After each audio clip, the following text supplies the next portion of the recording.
Les lampions se sont éteints sur la 4e édition du Forum africain de l'économie circulaire, ECOCIR, ce vendredi 20 octobre 2023 au Sofitel Hôtel Ivoire de Cocody. À l'occasion, l'ensemble des 13 districts autonomes se sont conjointement engagés à apporter leur soutien à la recherche et à la sensibilisation dans le cadre de la promotion et le développement d'une économie circulaire en Côte d'Ivoire. Ce sont entre autres le ministre-gouverneur du district autonome du Denguélé, Gaussou Touré, et le vice-gouverneur du district autonome d'Abidjan, Vincent Chokouao, qui ont exprimé cette adhésion des collectivités locales. Et ce, au cours de la cérémonie de clôture officielle de l'édition 2023 d'ECOCIR. L'un des atouts de l'économie circulaire consiste à aider les entreprises à réduire les émissions de gaz à effet de serre. En effet, l'usage des ressources naturelles non renouvelables et des techniques d'extraction a un impact négatif sur l'atmosphère. Cette situation modifie également les habitudes de consommation. Il n'est pas bien de brûler, comme on le dit, ou d'incinérer les papiers pour polluer l'environnement. Désormais, il y a une adresse qui s'appelle Zorodesh Biraka qui utilise les papiers carton, les papiers archives, qui les valorise de façon écologique. Et donc l'environnement est moins pollué.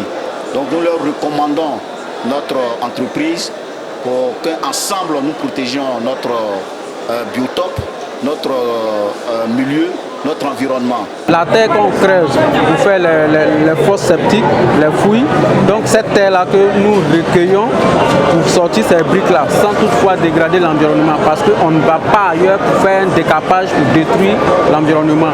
Donc c'est cette terre-là que nous utilisons pour faire sortir ces briques-là. Par exemple, cette maison, avant de construire cette maison, on fait des fosses septiques, l'assainissement. Donc quand on creuse la terre de l'assainissement, on utilise cette terre-là pour sortir ces briques-là.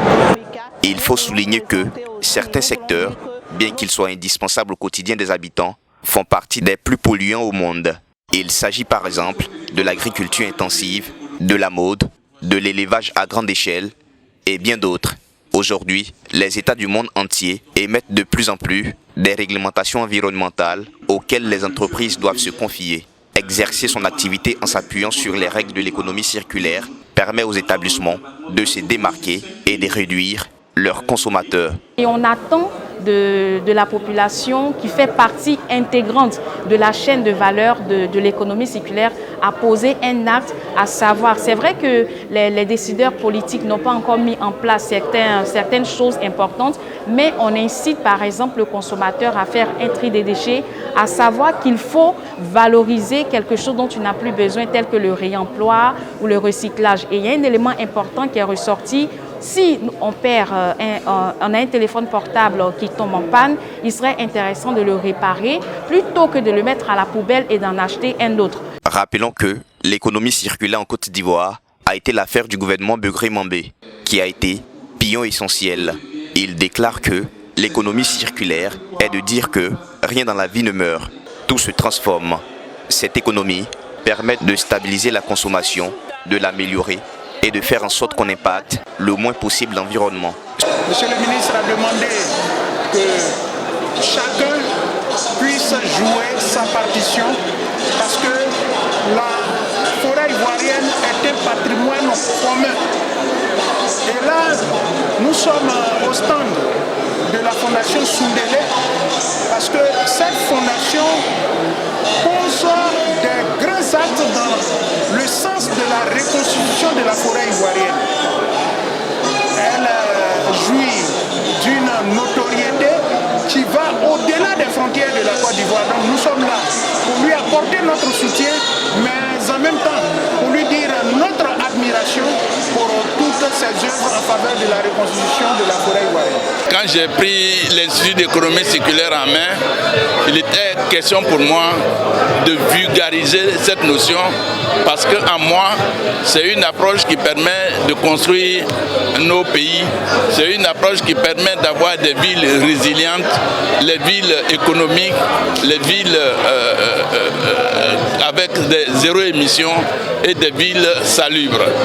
Et donc, il fallait bien qu'on organise ce rassemblement parce qu'ailleurs, on a constaté qu'il y a des réalisations et que ces réalisations ne sont pas du tout partagées. Donc il est important de faire venir les experts d'ailleurs pour pouvoir partager avec les nationaux les données pour que tout le monde s'aperçoive de ce que c'est que l'économie circulaire. Selon le ministre-gouverneur, l'économie circulaire est un modèle économique qui vise à réduire le gaspillage des énergies et des ressources, à rallonger la durée d'usage des biens de consommation et à redonner une nouvelle vie aux déchets. Autrement dit, c'est un programme de recyclage ou de réutilisation d'ordures ménagères.